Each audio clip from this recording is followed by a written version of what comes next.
There's a part in the guitar in the song where Morrissey is singing, "Kick them when they fall down. Why do you kick them when they fall down, kick them when they fall down?" Just repeats Mhm. that.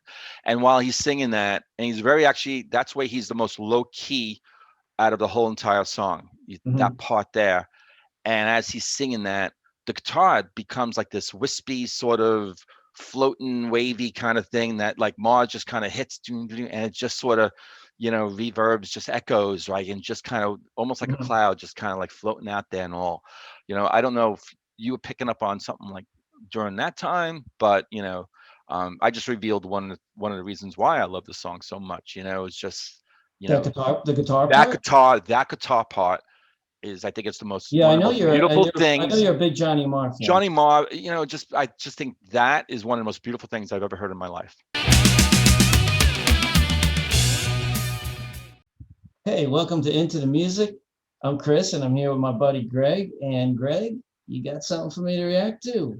I do, I do. So this actually, I believe that that this is one of my favorite bands, and from the '80s, and it's and so just one word and begins with the letter S, and you, the Smiths, the Smiths, Okay, okay. the I was Smiths. just about to say that. Yeah, of course you are. And so with that said, this song was always on my list for you to do for the Smiths. And then as the channel sort of took off, and you were getting, this one and that one and requests, and all good stuff. And then I said, that's enough of that.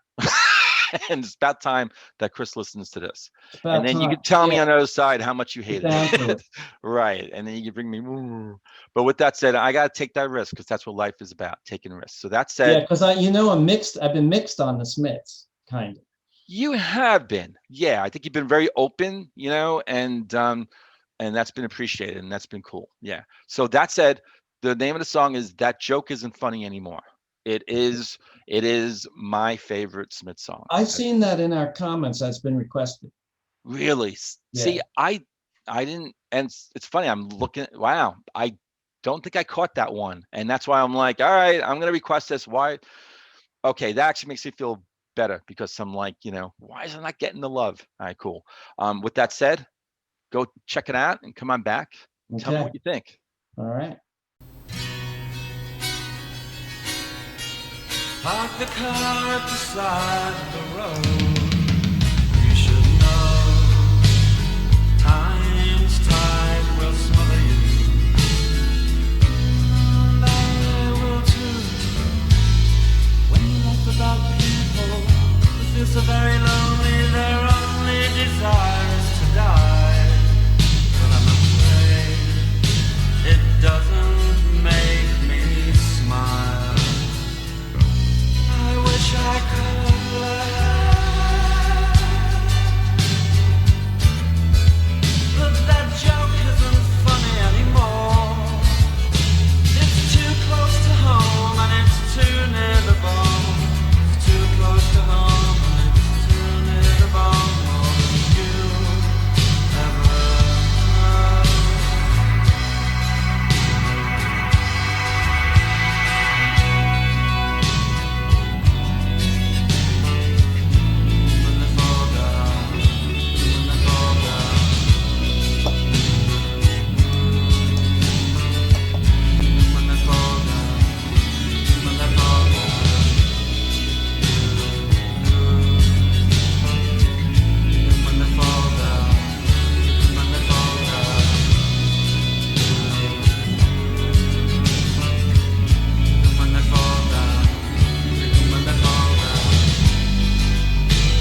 This sounds so different than the other songs I've reviewed of theirs for this channel.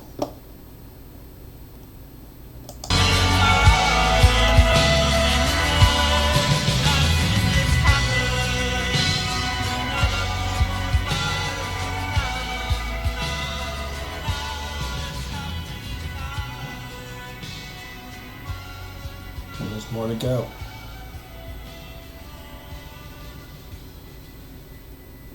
I think.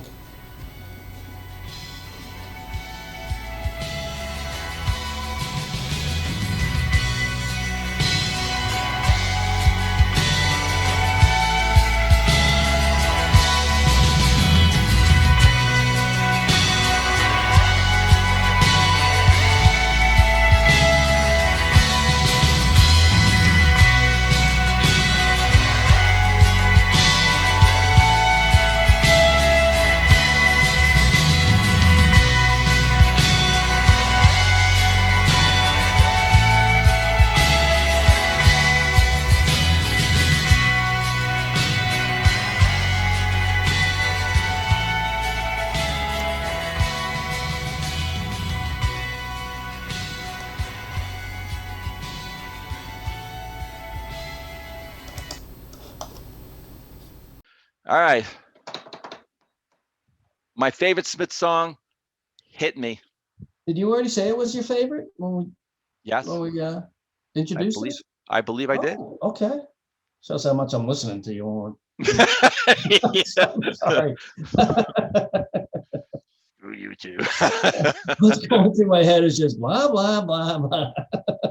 See, we put on the big laughs and the smiles, but once the camera goes up, we're like, all right, I'm out of here. Click. I'm not working with that man again. Of course not. It's Chris. So this is really your favorite, huh?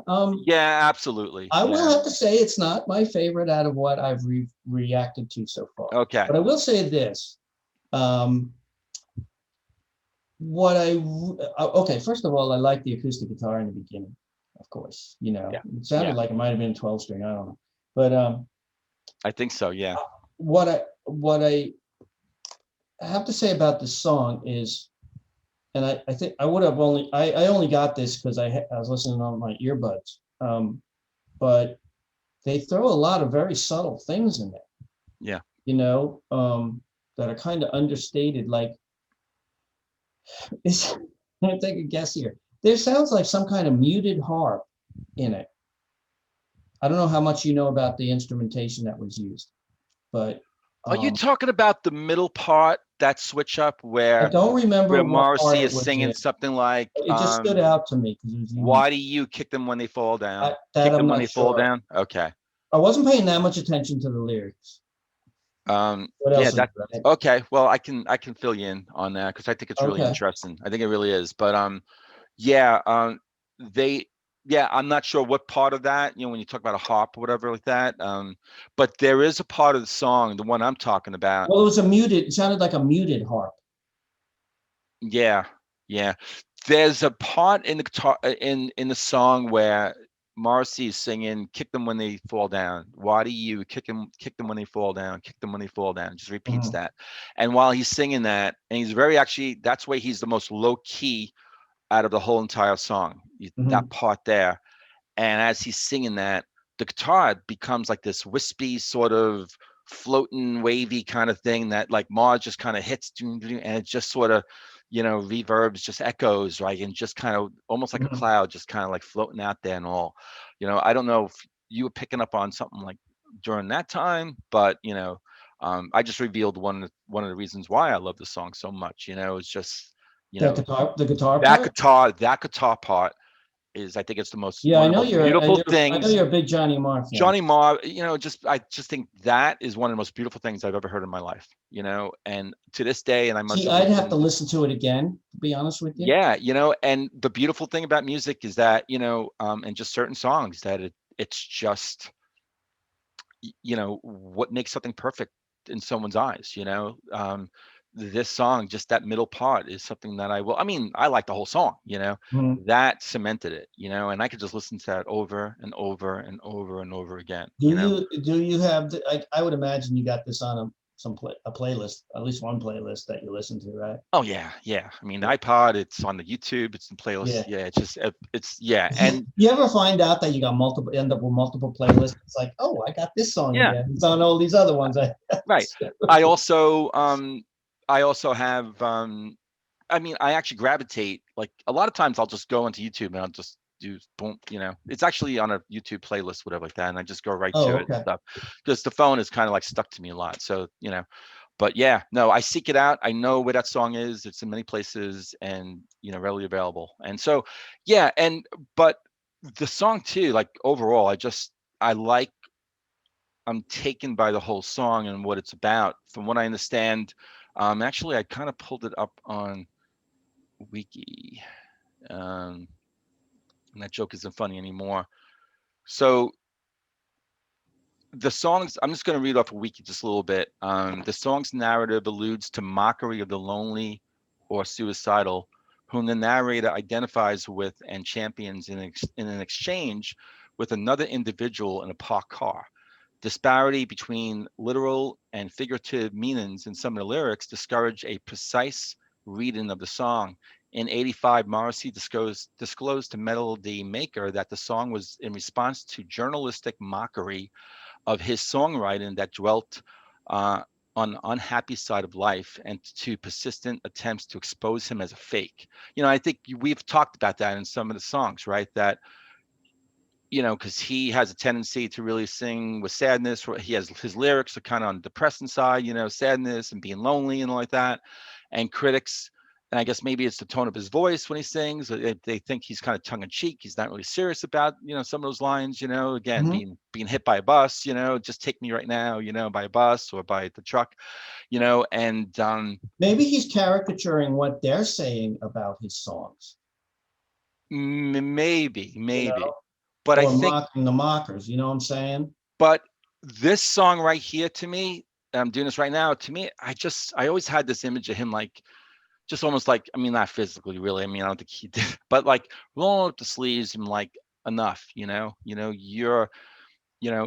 are doubting my sincerity, when I sing with, about these certain feelings like that, and it was like this song was like a pushback on them big time. And Yeah. I really Oh, think that it was effective. um that middle part, I mean the end part, where I don't know if you picked up on these lyrics. And again, I know it's first listen and you really listen to the music, but where he sings, I've seen this happen to other people's lives, now it's happening in mine. And it was that lyric where he just kept repeating that over and over as the song mhm. was being taken out, and then it kind of fades out and it comes back in. And I mean, I just the real disdain in his voice, in with that, Well, actually, the real disdain is when he says, "Kick them when they fall down, kick them when they fall down." Like he was like almost like I could just tell how he was just disdain for the person that he was actually talking to at that moment, where he's saying, why do you kick them when they fall down, and he's talking about the people who, Who knocked the them? hard luck, hard not, yeah, people who are kind of struggling in life, and you're kind of making fun of them, by, doubting what I'm saying, what I'm singing about, whatever like that. And you just have this ideas about these people, they're real and they go through real feelings. And that's what I'm connected to those people, and I just, and then at the end, again, I've seen this happen to other people's lives. Now it's happening in mine. And the emotion that's just coming out, uh, you know, in singing those lyrics. I've never, I don't think there's any other song, and I'm sure Smiths fans will, have other opinions, maybe, and say, well, there's a song, and that's great because that's the beauty again of music, that a certain song will touch you in a certain way, and where I might appreciate and like it, but then this song is going to touch me in that way, but just, I mean, in a similar way, but just it's a different song, Uh, and yeah, so then I can maybe even go on more and more about why I love the song. But yeah, it's up there, not as only my favorite Smith song, but like one of my favorite songs of all time. So really? Oh, okay. absolutely. Yeah. Okay. Yeah. Yeah. Yeah. And again, that guitar. I mean, Johnny Marr's guitar playing. I mean, and I think his real talent too. I mean, and there's no knock on him as a guitarist, but I think it was also his creativity. It was his he was real solid, like, knowing, where to what sound to put here and Mhm. to put this effect here, and Right. switch it up here. His arrangements are just brilliant. Yeah. It's definitely helping, definitely. Well, that could be, Yeah. the influence of their producer too. It, Yeah. Yeah. But it's there's, hard to tell right. But you know unless what? that you hear from them. Right. And, well, George Martin, the Beatles, but that said, the Beatles and George Martin had to be in sync together, and then you had this beautiful sort of amazing relationship and the stuff that came out from that. And yeah, and I think you too with, Daniel, I think Lenoir, and Brian Eno, and it's the guys who are making the music, but um, if you're listening to other people's ideas, whatever that, I think that's good too. Be Hmm. influenced, and boom, so whatever. But yeah, I mean, his guitar playing is just his, and his just melody, just Yeah. a sense of really like what flows and what goes and like that. So anyway, um, thank you for letting me go on and on about the song. I really appreciate that. And I really hope that there are Smiths fans out there who love this song as well, and can sort of connect with me in that. Tell me why you love the song so much. And stuff like that. So Chris, you want me to take it out? Sure. All right, It's yours. cool. It's your song, so yeah, it's all yours, man. Yeah, cool. So thanks for reacting to that again. And I hope you have a good night. And to everyone out there, I hope you also enjoyed this reaction. And if you did, hit the like button. And if you haven't yet subscribed, come on, be fun. And with that said, we'll see you on the next episode of Into the Music. See ya.